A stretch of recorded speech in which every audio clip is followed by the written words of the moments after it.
हरे कृष्णा। ओम नमो भगवते वासुदेवाय। जय श्री कृष्ण चैतन्य प्रभु नित्यानंद श्री अद्वैतम गदाधार श्रीवासाति गौर भक्त विंदा। हरे कृष्णा कृष्ण कृष्ण हरे हरे, हरे राम राम राम हरे हरे। आप सब भक्तों के श्री चरणों में दास कृष्णा किशोर का दंड प्रणाम। जगन्नाथ रथ यात्रा क्यों मनाई जाती है? जगन्नाथ रथ यात्रा, इसके विषय में हमारे सत्य सनातन धर्म के ग्रंथों में लिखा है। जैसे कि स्कंद पुराण के अंदर, नारद पुराण के अंदर बड़ा सुंदर वर्णन दिया गया है। तो आइए जगन्नाथ जी की इस कथा को आरंभ करते हैं। भगवान की कथा ना कभी पूरी होती है, ना कभी अधूरी होती है। जो सुनने में मिल जाए उसमें आनंद लीजिए, अपने जीवन को सफल बनाइए। कथा का आरंभ होता है सतयुग में। हमारे एक राजा हुए जिनका नाम था राजा इंद्रदुमन, जिनकी पत्नी का नाम था गुडीचा। राजा को किसी चीज की कोई कमी नहीं थी और पति पत्नी दोनों भगवान के बड़े उत्तम भक्त। संतान नहीं थी, लेकिन कभी भी राजा ने संतान के लिए शोक नहीं किया। राजा की यही इच्छा थी कि मैं इन नेत्रों से भगवान का दर्शन करना चाहता हूं। राजा ने अपने राज्य में एक अतिथि भवन, जिसे हमारी भाषा में कहा जाएगा कि मेहमानों के रुकने की जगह, उस वक्त राजा के अतिथि भवन के अंदर एक यात्री आया और उस यात्री ने भगवान के अद्भुत स्वरूप के विषय में बताया कि भगवान बड़े दयालु है, उनका नाम नील माधव है। कोई भगवान के दर्शन कर ले, और तो और किसी ने अगर दिल में कामना की है कि मैं भगवान नील माधव का दर्शन करूंगा और दर्शन नहीं कर सका, उसने अपने शरीर का त्याग कर दिया, उसे भी भगवान की प्राप्ति हो जाती है। उसी समय जो राजा इंद्रदुमन के पुरोहित थे, उन्होंने सुन लिया और उन्होंने आकर राजा से कहा कि राजा, अब तुम्हारी इच्छा पूर्ण होगी, अब तुम भगवान को अपने इन नेत्रों से देखोगे। जब राजा के पुरोहित ने भगवान के विषय में बताया कि भगवान बड़े दयालु हैं, बड़े सुंदर हैं, उनका दर्शन करने से, पूजन करने से जीवों का कल्याण हो जाए, उस समय राजा इंद्रदुमन भावुक हो गए और राजा इंद्रदुमन ने अपने पुरोहित जी से कहा कि तुरंत उस यात्री को हमारे पास लेकर आओ। जब राजा के पुरोहित अतिथि भवन में गए उस यात्री को देखने के लिए, पर पता लगा कि वो यात्री वहां से चला गया। अब राजा के पुरोहित निराश होकर जब राजा के पास आए, बोले राजन, वो यात्री तो चला गया, ठहरा नहीं। तो राजा बड़ा शोक करने लगा। उस समय राजा ने अपने सैनिकों से कहा, सेवादारियों से कहा कि जो भी भगवान नील माधव की खोज करेगा, मैं उसे मुंह मांगा इनाम दूंगा। इसी तरह से राजा ने चारों दिशाओं में अपने सैनिकों को, सेवकों को भेज दिया। अब राजा के जो पुरोहित थे, उनके बेटा थे जिनका नाम था विद्यापति। विद्यापति को भी खोज करने के लिए भेजा गया। विद्यापति खोज करते करते करते करते जब महासागर के किनारे गए तो वहां उसे एक बस्ती नजर आई। तो उन्होंने सोचा ठीक है, मैं रात्रि इसी बस्ती में रुक जाता हूं।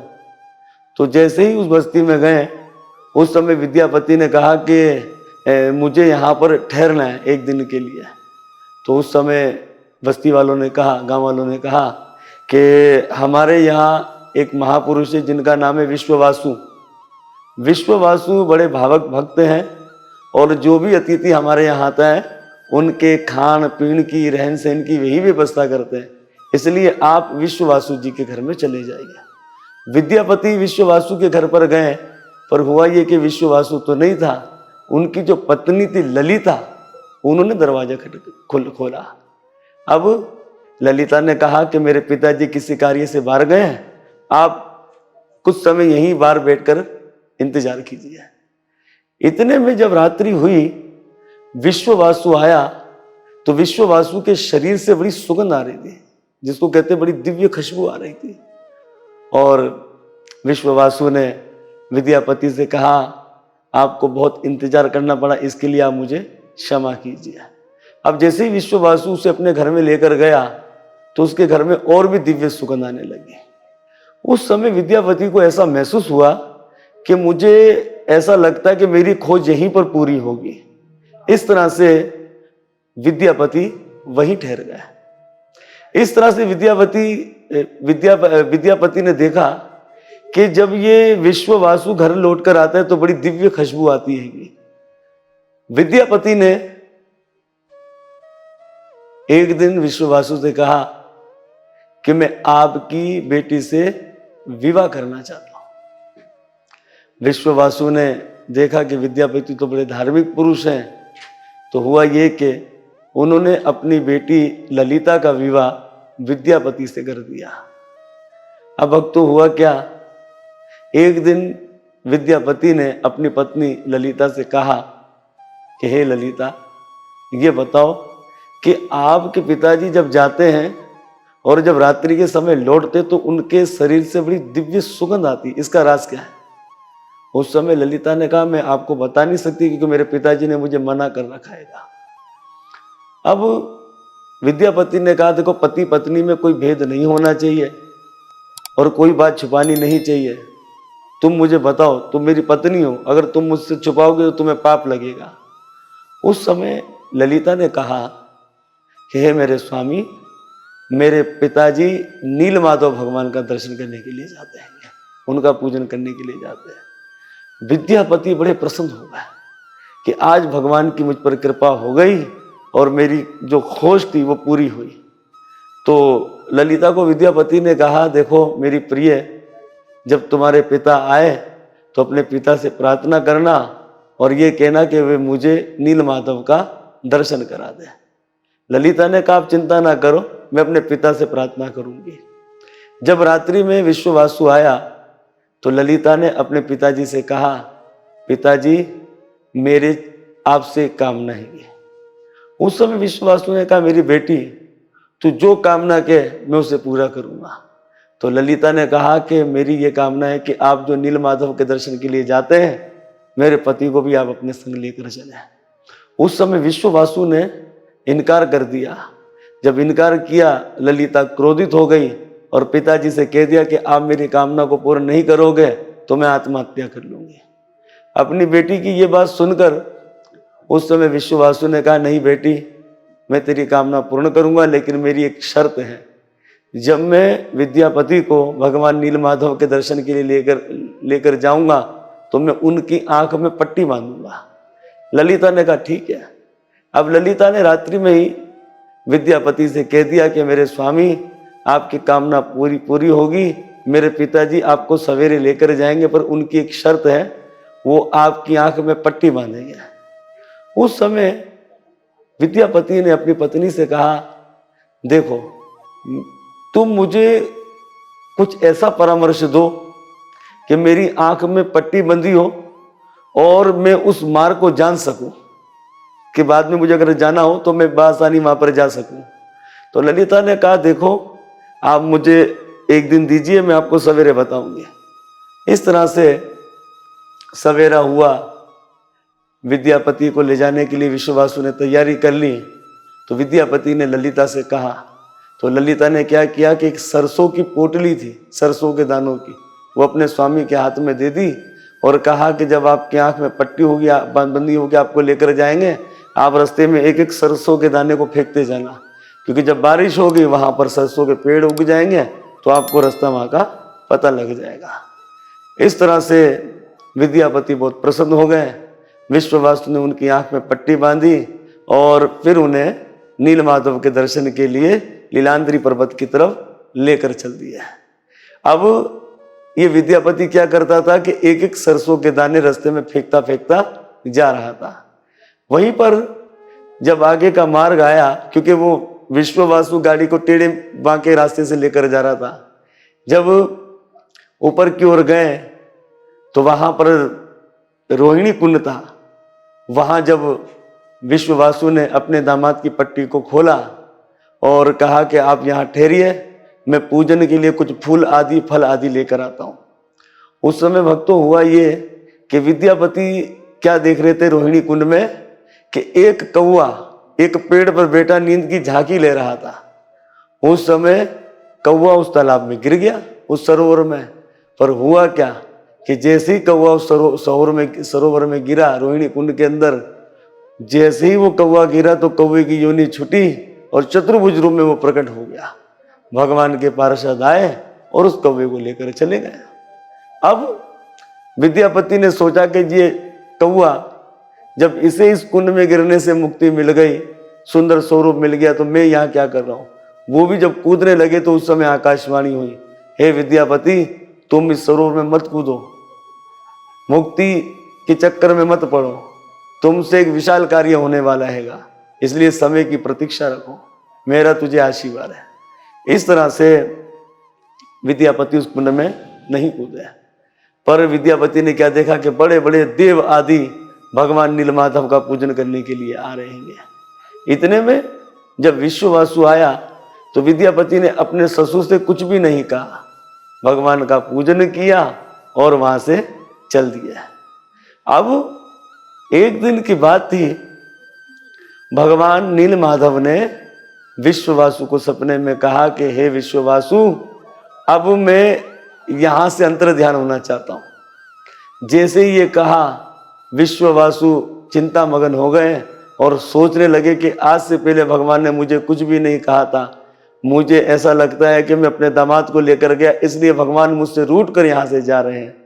अब दूसरे दिन दामाद ने भी कह दिया कि देखो पिताजी, मुझे अब अपनी नगरी जाना हैगा। अब विश्ववासु ने विचार किया कि ये जाएगा और भगवान मेरे पास से चले जाएंगे, कहीं भगवान को लेकर ना चले जाए। उस समय विद्यापति को विश्ववासु ने नजरबंद कर दिया। अब दोबारा से विद्यापति ने अपनी पत्नी ललिता से कहा कि देखो, मुझे राजा इंद्रदुमन का कार्य करना हैगा, मैं तुमसे वचन देता हूं कि मैं जैसे ही नगरी में जाऊंगा राजा इंद्रदुमन के पास, उन्हें ये सारी बातें बता दूंगा, मैं तुम्हें वचन देता हूं, मैं पुनः तुम्हारे पास लौट कर आ जाऊंगा। अब ललिता ने फिर अपने पिता विश्ववासु से कहा कि मेरे स्वामी को मुक्त कर दीजिए। पर जब उसने दोबारा से मना कर दिया तो ललिता ने फिर कहा कि देखो, मैं आत्महत्या कर लूंगी। अपनी बेटी के प्रेम के वश में होकर विश्ववासु ने विद्यापति को आजाद कर दिया। अब विद्यापति दौड़ा दौड़ा जब राजा इंद्रदुमन के पास गया, चरणों में नमन किया कि राजा, अब तुम्हारी कामना पूरी होगी, मैंने भगवान की खोज कर ली। अब कई सेना को लेकर, कई सेवकों को लेकर राजा इंद्रदुमन यहीं पर आ रहे हैं। जब राजा इंद्रदुमन आए तो जो विश्ववासु ने विद्यापति ने बीज फेंके थे, उससे पेड़ लग गए। उस रास्ते को खोज करते करते करते करते जब नीलांद्री पर्वत गए तो वहां पर नीलमाधव मौजूद नहीं है। उस समय राजा इंद्रदुमन को ऐसा लगा कि ये विश्ववासु ने मेरे भय से, मेरे आने की वजह से भगवान को कहीं छुपा दिया होगा। उस समय राजा इंद्रदुमन अपनी सेना लेकर गए, पूरे गांव वालों को बंदी बना दिया, विश्ववासु को बंदी बना दिया, बता तूने भगवान को कहाँ छुपा रखा हैगा। उस समय आकाशवाणी हुई। आकाशवाणी ने कहा कि राजन, ये विश्ववासु निर्दोष है, इसे छोड़ दो, इसका कोई दोष नहीं हैगा, क्योंकि मेरी ही इच्छा थी कि मैं अब अपने इस स्वरूप को अंतर ध्यान कर कर अब मैं लकड़ी के स्वरूप के अंदर आऊंगा। इसलिए राजन, आप एक विशाल मंदिर का आयोजन करो, वहीं पर मेरी स्थापना करना। इस तरह से राजा इंद्रदुमन ने विश्ववासु को छोड़ दिया। अब राजा ने एक विशाल मंदिर बनाया। लगभग ये मंदिर बताया जाता है 280 फीट ऊंचा मंदिर था, बड़ा विशाल मंदिर बनाया। अब राजा ने सोचा कि क्यों ना इसका पूजन ब्रह्मा जी से कराया जाए। तो उस समय राजा इंद्रदुमन ब्रह्मा जी के पास चले गए। जब राजा इंद्रदुमन ब्रह्मा जी के पास गए तो ब्रह्मा जी के पास जाने के लिए बड़ा समय लगता हैगा। तो जब वहां पर गए तो ब्रह्मा जी किसी कार्यक्रम में लगे थे। जब कार्यक्रम से पूर्ण हुए तो उस समय राजा इंद्रदुमन ने कहा कि हे पितामह, मेरी आपसे प्रार्थना है कि मैंने मृत्युलोक में एक दिव्य मंदिर बनाया है, उसकी स्थापना आप कीजिए अपने हाथ से। अब राजा तो चले गए वहां पर, लेकिन यहां पर कई चतुर्युग बीत गए। उस समय हुआ क्या कि बहुत भयंकर मट्टी का तूफान आया। उस मट्टी के तूफान के अंदर ये मंदिर दब गया था। जगन्नाथपुरी का मंदिर जो है मट्टी की रेत में दब गया था। एक दिन की बात है, राजा गलमाधव अपने सैनिकों के संग जा रहे थे। राजा गलमाधव का जो घोड़ा था वो किसी नोकीली चीज से टकराया और गिर गया। राजा हैरान हो गया। तो जैसे ही राजा ने वहां पर थोड़ी खुदाई की तो देखा कि घुम्मट जो था ना मंदिर का, जो सुदर्शन चक्र घुम्मट था, वो नजर आया। फिर गलमाधव ने सेवकों से लगाकर सारी रेत को हटाया तो वहां पर एक दिव्य मंदिर जो है वो, क्योंकि जगन्नाथपुरी जो है ना वो सतयुग से बना हुआ मंदिर हैगा, वो पूरा दिव्य मंदिर बाहर आ गया। और वहां जो है राजा इंद्रदुमन जब ब्रह्मा जी को लेकर आए तो महाराज हुआ ये कि उन्होंने देखा कि कोई और राजा इस मंदिर में राज्य कर रहे हैं। राजा इंद्रदुमन ने कहा, राजा गलमाधव को ये मंदिर मेरा है, मैंने इसकी स्थापना की थी, तो लिहाजा आप मेरा मंदिर मुझे दे दीजिए। उस समय गलमाधव ने कहा, भाई ये मंदिर तो रेत में छुपा पड़ा था, इसको तो मैंने बाहर निकलवाएगा। इतने में काकसुन जी महाराज जो थे वो वहां पर मौजूद थे, वो देख रहे थे। उस समय काकसुन जी ने कहा, हे राजा गलमाधव, राजा इंद्रदुमन ठीक कह रहे हैं, मैं कई हजारों वर्षों से यहाँ पर राम राम का जप कर रहा हूँ और मैं गवाह हूँ इस बात का, मैंने खुद देखा कि राजा इंद्रदुमन ने इस मंदिर का निर्माण किया है। ब्रह्मा जी ने भी कहा, तो पुनः इस मंदिर को राजा को दे दिया गया। इसी तरह से आकाशवाणी दोबारा से हुई, पुनः आकाशवाणी हुई। आकाशवाणी ने कहा कि हे राजन, समुद्र में तुम एक लकड़ी नजर आएगी, तुम उस लकड़ी की दिव्य प्रतिमा बनाना, क्योंकि अब मैं लकड़ी के रूप में आऊंगा। इस तरह राजा आकाशवाणी सुनकर हर रोजाना समुद्र में इंतजार करते रहते थे कि लकड़ी कब आएगी, कब भगवान आएंगे। एक दिन राजा इंद्रदुमन ने देखा कि एक दिव्य बड़े आकार की लकड़ी लाल रंग की समुद्र में तैरती उन्हें नजर आई। अब जब लकड़ी तैरती नजर आई तो राजा ने कई सेवकों को लिया, उस लकड़ी को बाहर निकालना चाहा, कई हाथियों को लगा दिया और वो लकड़ी बाहर नहीं आ रही थी। उस समय दोबारा से आकाशवाणी हुई, बोले राजन, आज भी विद्यापति मौजूद है, आज भी विश्ववासु मौजूद है, उनकी बेटी ललिता भी मौजूद है। अगर मुझे एक ओर से विद्यापति पकड़े, एक ओर से विश्ववासु पकड़े और ललिता मेरे लिए एक रथ का निर्माण करे तो मैं समुद्र से बाहर आ जाऊंगा। उस समय विद्यापति भी आ गए, विश्ववासु भी आ गए और जो ललिता थी वे भी आ गई। इस तरह से विद्यापति और विश्ववासु दोनों ससुर जमाई ने लकड़ी को एक एक ओर से पकड़ा, बाहर निकाला, रथ पर रखा और उससे एक दिव्य भवन था, उस लकड़ी को वहां पर ले जाया गया।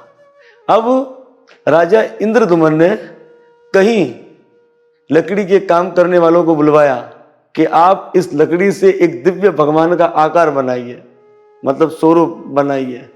तो जितने भी कारीगर आते थे अपने औजार इस्तेमाल करते थे, वो टूट जाते थे, उसका आकार नहीं बनता था। एक समय भगवान ही बूढ़े सुतार के रूप में आ गए और भगवान ने कहा कि हे राजन, आप हमें भी मौका दीजिए, मैं इसके अंदर से एक दिव्य मूर्ति बनाऊंगा। अब राजा विचार करे कि इतने नौजवान बेचारे नाकामयाब हो गए, ये बूढ़ा क्या करेगा। तो राजा ने कहा ठीक है, इसे भी मौका दे देना चाहिए। बोले ठीक है महाराज, हम आपको मौका देते हैं। पर उस लकड़ी के कारीगर ने कहा कि देखो, मैं इस कमरे में बंद हो जाऊंगा, 21 दिन तक मुझे कोई रोके टोके नहीं। बोले ठीक है, अगर रोकोगे टोकोगे तो मैं दरवाजा खोलोगे तो मैं यहां से चला जाऊंगा। बोले मंजूर है। उस समय भगवान सुतार के रूप में उस भवन में प्रवेश करके दरवाजा बंद कर दिया। 13 दिन तो खूब आवाज आने लगे कार्यक्रम करने के, पर 14वें दिन आवाज बंद हो गई। रानी परेशान कि ये बूढ़ा आदमी कहीं संसार से चला तो नहीं गया। अरे भूखा प्यासा हैगा। तो रानी ने अपने पति से कहा, माता गोडीचा ने कहा कि आप दरवाजे को खुलवाइए, मुझे बड़े अपशकुन दिखलाई दे रहा है। अब वक्त तो हुआ ये कि जैसे ही उस दरवाजे को खुलवा दिया गया 14वें दिन, तो हुआ क्या कि भगवान इसी ही आकार के अंदर, अधूरे आकार के अंदर भगवान बने रह गए, क्योंकि हाथ उनके ऐसे थे और हाथ पांव पैर जो थे उनके चिपके थे, तो वो अधूरी मूर्तियां रह गई। अब राजा कोसने लगे अपने आप को और रानी को कहने लगे, देखो हमने अपराध कर दिया, भगवान का स्वरूप पूरा बन ना सका। उस वक्त राजा जोर जोर से रोने लगा।